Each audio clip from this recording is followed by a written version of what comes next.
Akkam jirtu barattoota konkorantiidha.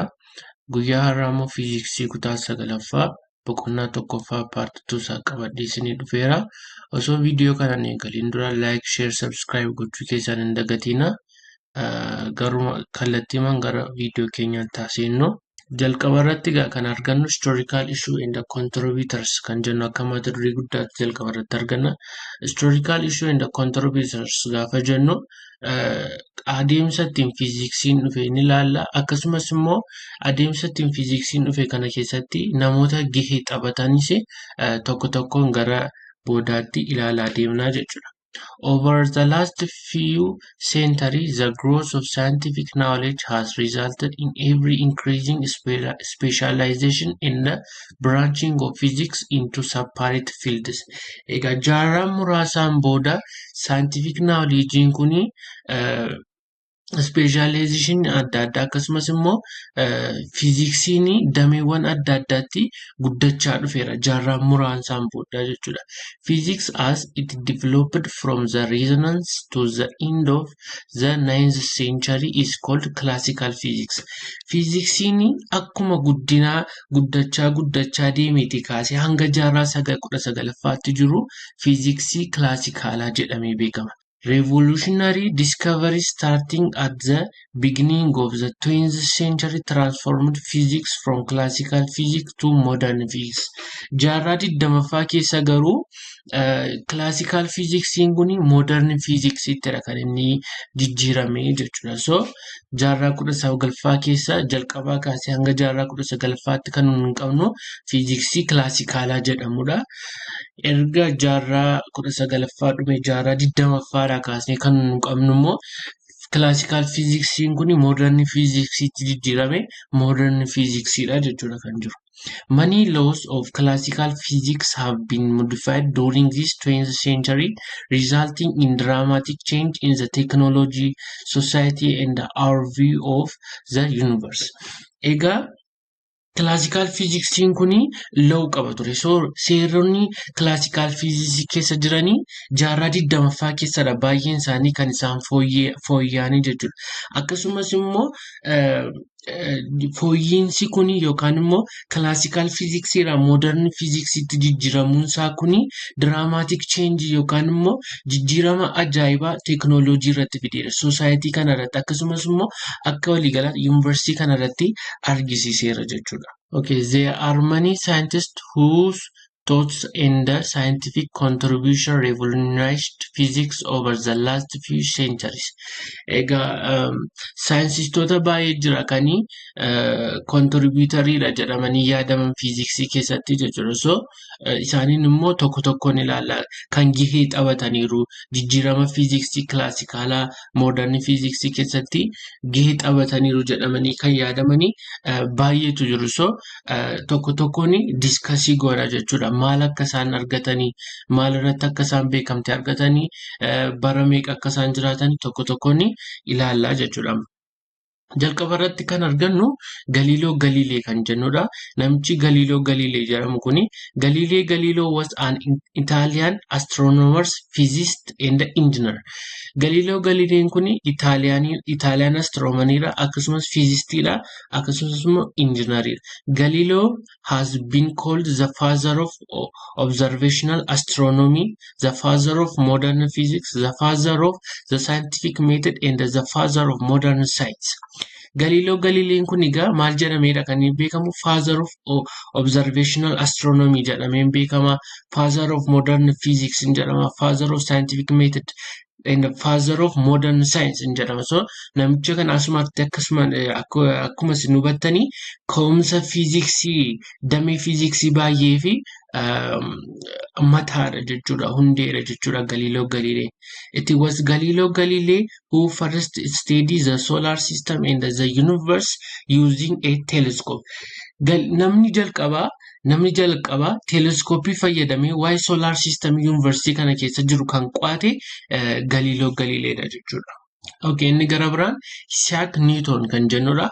Sir Isaac Newton was an English mathematician, physicist, astronomer and theologian. Sir Isaac Newton kuni mathematicianidha akkasumas physicistidha, astronomeridha, theologianidha. Theologian gaafa jennu namoonni theology baratanii theologian jenna. So Isaac Newton kuni theology barateera jechuudha. He is widely recognized as one of the greatest mathematicians and most influential scientists of all time.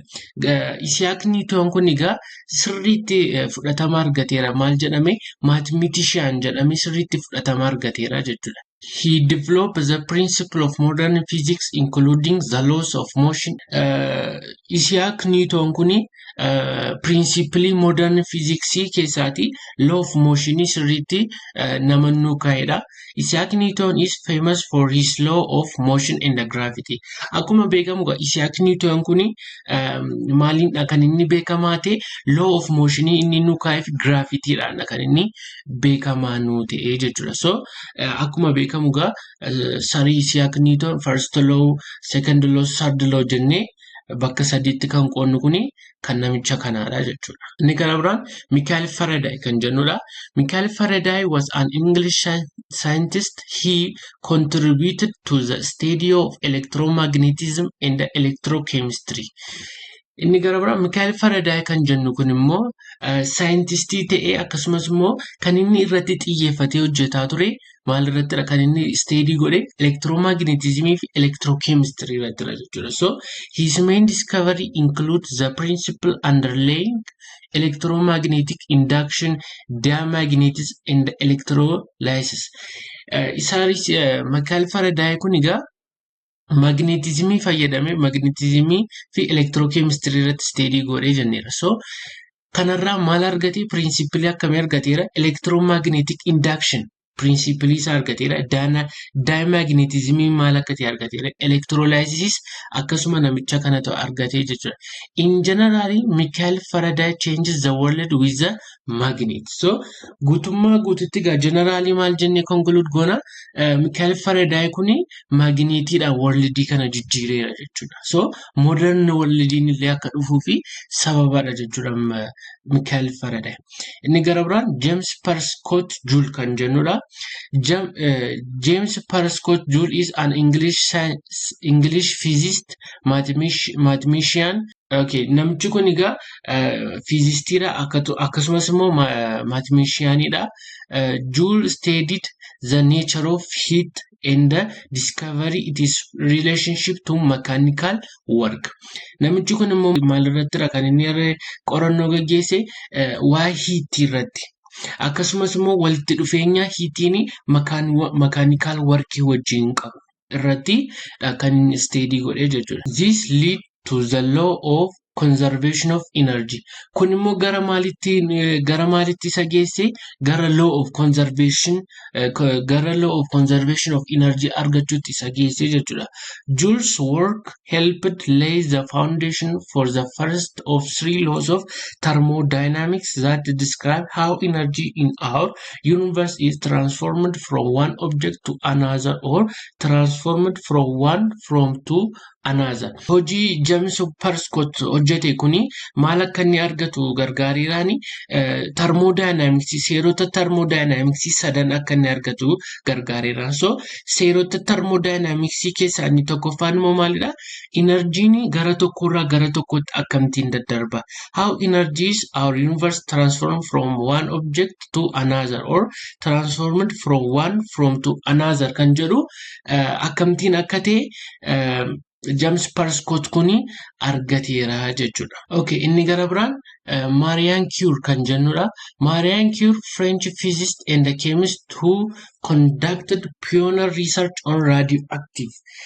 Kun immoo durbadha. So kan isheen irratti hojjette maal irratti researching ishee on radioactive irrattidha. She was the first woman to win Nobel Prize for the discovery of the elements polonium and radium. Isheen nama jalqabaadha Nobel Prize elementii kan akka polonium fi radium argachuudhaani kan badhaafamte jechuudha. Inni gara biraan Albert Einstein. Albert Einstein was a German-born theoretical physicist. Albert Einstein kuni Germanitti nama dhalateedha akkasumas immoo theoretical physicist jedhameedha kan inni beekamu. He is widely acknowledged to be one of the greatest physicists of all time. So Amma Albert Einstein kun maal jedhameedha kan beekamu the greatest physicist of all time. Yeroo hundumaa namichi beekamaan fiizistii irra jiru fiizistiidhaan beekamaani Albert Einstein kanadha jechuudha.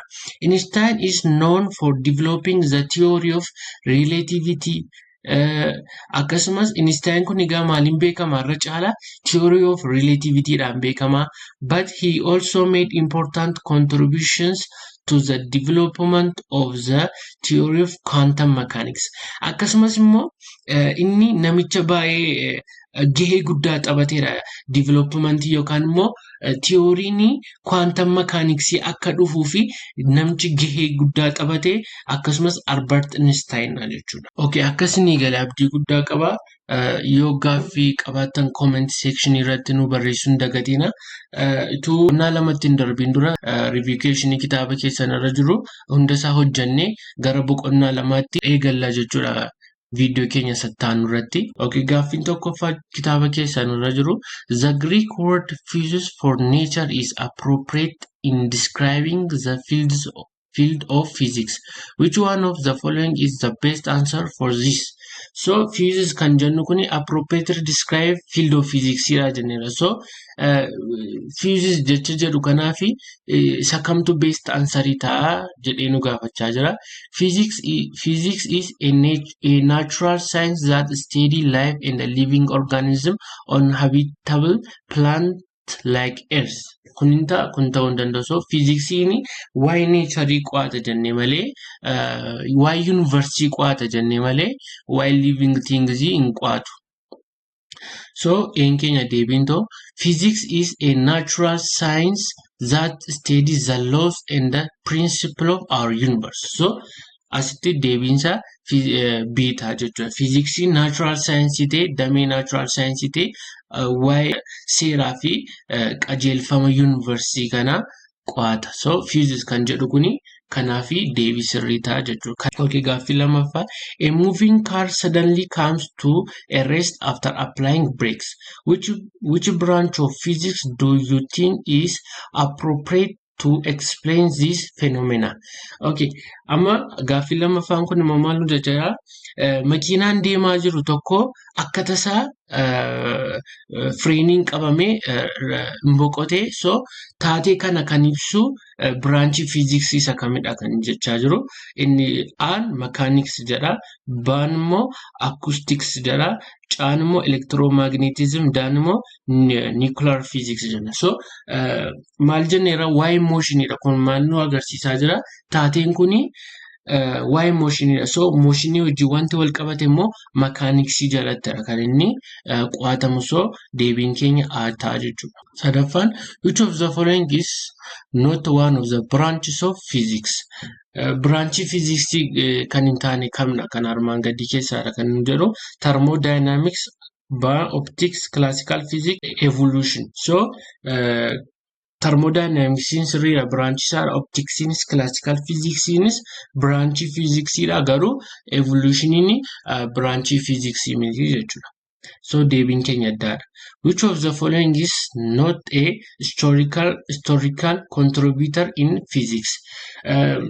Kanneen armaan gadii keessaati historical physics irratti kan gahee hin taphanne warra isa kamna kan nu jechaa jiru. Egaa asirratti kan sun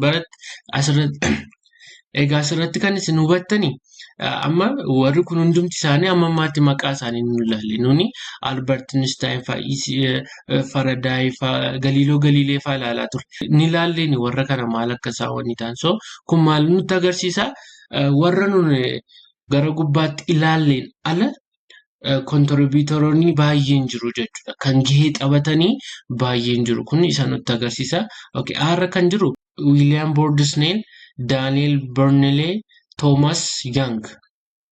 Danmore Charles Darwin. Egaa deebiin kana data Charles Darwin irra caala natural selection kudha lama biology evolution irratti nu ilaaltu waa'ee namicha kana Charles Darwin. So Charles Darwin kuni natural selection argate So fiiziksii keessatti wanta gahee taphatee hin qabu jechuudha namichi kun. Gaaffii shanaffaa which of the following institution project does not apply the principle of physics?